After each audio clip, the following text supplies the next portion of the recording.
my name is Paul Stafford, and you're watching Actor's View on Occhi magazine. So, you began your acting career in South Korea, working several years in television and film. What was your first role? What character did you play? I'm going to combine these. So my first role was on a show called Sponge 2.0, which was actually the name of it. They have a lot of like what we call Konglish, which is kind of hybridizations of Korean and English. So it's called Spongy 2.0 or something like that. And the show, how do you best describe it? I don't know, they do a lot of reenactments or little stories, and then they have like this in-house, in-studio audience with a bunch of like famous celebrities who comment on the show that they've just watched, or the reenactment or something like that. So Sponge 2.0, the character that I played was a US soldier in the Korean War, and it was interesting. How did you acquire it? The process of acquiring my first job, my first role in South Korea, was a long and very unconventional one. So I was working in London as an actor and not making any money, and it was really tough. I didn't have any kind of capital to back me up, and so I wasn't fortunate enough to be able to kind of wait around for a couple of years until something actually landed and keep working on it. So I decided, well, you know what I want to do? I want to be able to work 100% of the time on just acting and not have to do like a normal job and then just try and do the acting in the spare time. So I was looking for an alternative. And I'd read that in South Korea it was possible to get on this one TV show and get regular work there, and that there was a growing demand for foreigners because of the globalization of their outlook in terms of TV and film. So I thought, I'll give it a shot. I turned up in South Korea knowing nobody, having no contacts or any idea of the language, and I remember just walking into Seoul and thinking, this is a bad idea, isn't it? So then I managed to get a contact in the most unusual way. I'd been there for a couple of months and I hadn't really met anybody who knew anybody about getting more work in TV and film in South Korea. But then I followed up on a Craigslist post, which was inviting people to an audition for some voiceover role of some sort. So I remember replying to it and getting told to arrive at a certain place at a certain time, something like 8 p.m. So it was an unusual time to be gathering for an audition, but I arrived anyway, and there was something like 40 or 50 other foreigners there, just stood around, and everybody else had been told, just come to this place near a train station, one of the subway stations, and wait. So there we were, 50 people, waiting, and we waited a little longer, and we waited some more, and then it kind of became quite apparent that we'd been played by somebody, and somebody as a practical joke had just put this thing on Craigslist. It wasn't a building, it was just like an outdoor spot, and we were all just hanging out there in the cold. It was winter, it was probably -10 or something like that. Absolutely ludicrous. But, ironically, that happened to be my way in. I managed to meet somebody who'd done this show that I wanted to do, and he said, oh, the working conditions are terrible, I wouldn't do it, and I said, I don't care, I just want to do this, I want to get the experience, I want to start there. And he gave me a number, very begrudgingly almost, and I called the number up, and that's how I got my first role. Not that straightforward, was it? What are the key differences in making films in Korea versus making films in the UK? One of the key differences between making a film in Korea and making a film in the UK is workers' rights. There's a lot of skilled people in South Korea, really, really talented individuals, but the system is designed in order to get the most from each worker at the moment, and so there's not much in the way of, you don't get paid any overtime, that doesn't exist. You get paid a flat fee, and it's however long it takes to make the thing is however long it's going to be. And so I think on my first job, I was up at 6 a.m. and I was back home by 4 a.m. the next day, and it was a constant working cycle. So that was just a TV show, but film works on exactly the same principle. So the hardest thing was definitely learning how to to keep going when you're physically and mentally exhausted and just can't keep going. You've got to find like resources of strength to just keep going and stay cool and get through it, really, because obviously the more you can focus and do your job, the quicker everybody gets to finish and move on. So the big difference really between the UK and Korea is some kind of Bill of Rights that guarantees certain workers' freedoms and rights. At the very least overtime pay, because that was they're very different in South Korea. But also, again, it kind of gives you a work ethic that you wouldn't normally have if you just would have always worked in the UK. You also worked in Guadalajara, Mexico. What did you do there? Actually, I didn't work there. I was in Guadalajara, Mexico for a year, and I was there as part of my university degree. So I was just learning really about the country and learning some Spanish and writing some articles about the place, which just ironically was one of the places where a lot of my favorite Mexican artists are from. People like Gael Garcia Bernal is a Guadalajaran, and of course they got a really great film festival in Guadalajara as well. I think maybe I just gravitated there because there is a film connection, and I've always had that kind of interest in anything film related, so it tends to happen that wherever I move or wherever I go, there's a real strong film connection in that city as well. So that's what I was doing in Guadalajara. We are noticing more actors are expanding their portfolio through filmmaking. You started Erebus Films and have produced documentaries. Good research. Why did you choose to name the production company Erebus? Erebus Films is one of my favourite films is Apocalypse Now, and it's not just because of the film itself; it's also the kind of the process by which it was made. So, Apocalypse Now had so many production problems that were unforeseeable, really, including typhoons, alcoholism, with the main star. Martin Sheen. They had there was the one scene that they were shooting when they're on the beach, and there's all the choppers and everything, and you've got the Ride of the Valkyries by Wagner playing as they kind of swoop in. That scene, they were actually using the Philippine military helicopters, genuine military helicopters. They were on loan to the film production for the shoot. But at the time, the Philippine military were having some problem with Maoist insurgency in certain parts of the country. And so they'd be filming the scene, and then suddenly the choppers would be called away, and they have to actually go and engage in real combat with real rebels and things like that. And so there were all sorts of problems. But the name of the boat in that film, on which they're conveyed up the river towards Colonel Kurtz, was Erebus. And it's funny because the boat is almost like a character in a way, and it's the one thing that seems to survive. It's the kind of the one character that seems unscathed by the whole thing. I just thought that was interesting. Of course, it comes from Joseph Conrad's original book, Heart of Darkness, but yeah. So for me, Erebus Films just seemed really apt because filmmaking, by its very nature, is quite a battle, and there's all these unforeseen things that'll happen, and the industry itself is so capricious that I felt like I needed my production company to be called Erebus Films to emulate this boat that conveys you through hairy territory in a safe manner. So that's the name. That's the origin of the name. Could you tell us about your film projects?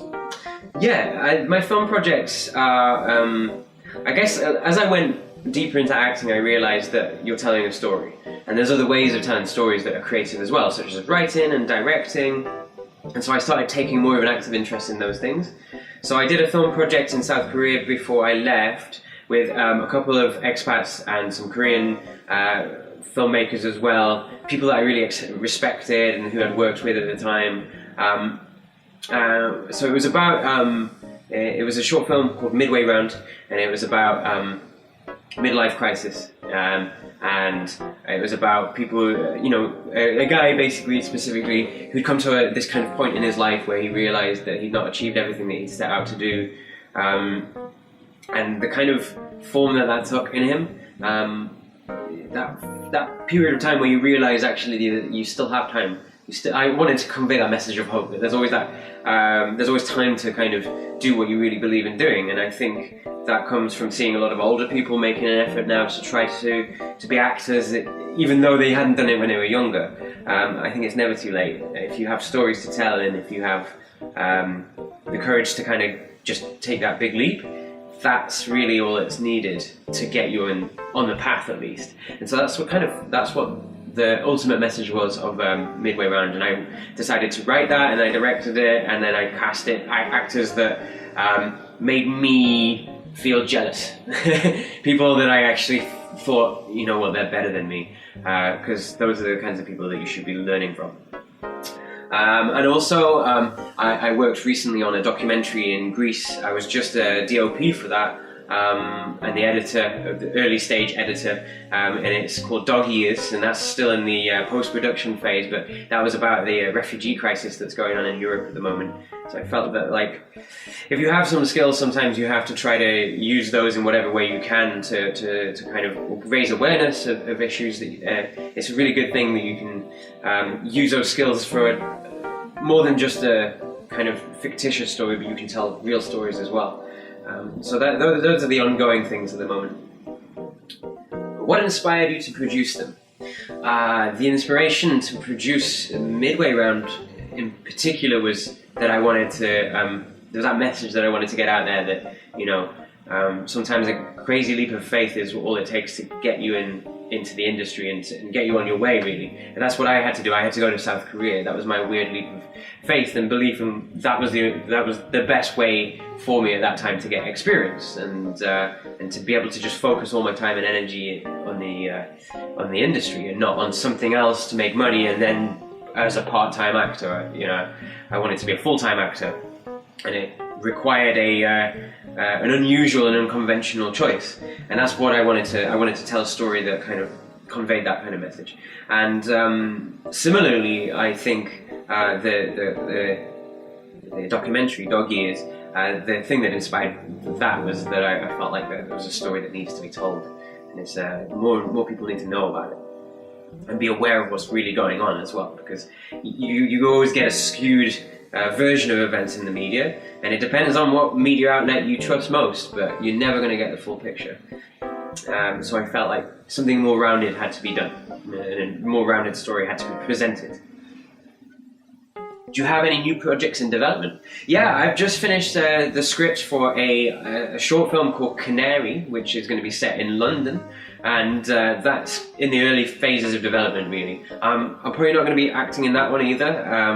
I'd like to direct it, and I think acting and directing can be a little bit of an exercise in ego inflation sometimes. You just want to be able to step back and do one role properly rather than try and do more than one role. Some people are really good at it, but I think I'd rather just do one thing at a time. So that's what I'm working on right now. Actors rely on their experience to grow. You've travelled to and lived in other countries. Has the experience enhanced your career, and how?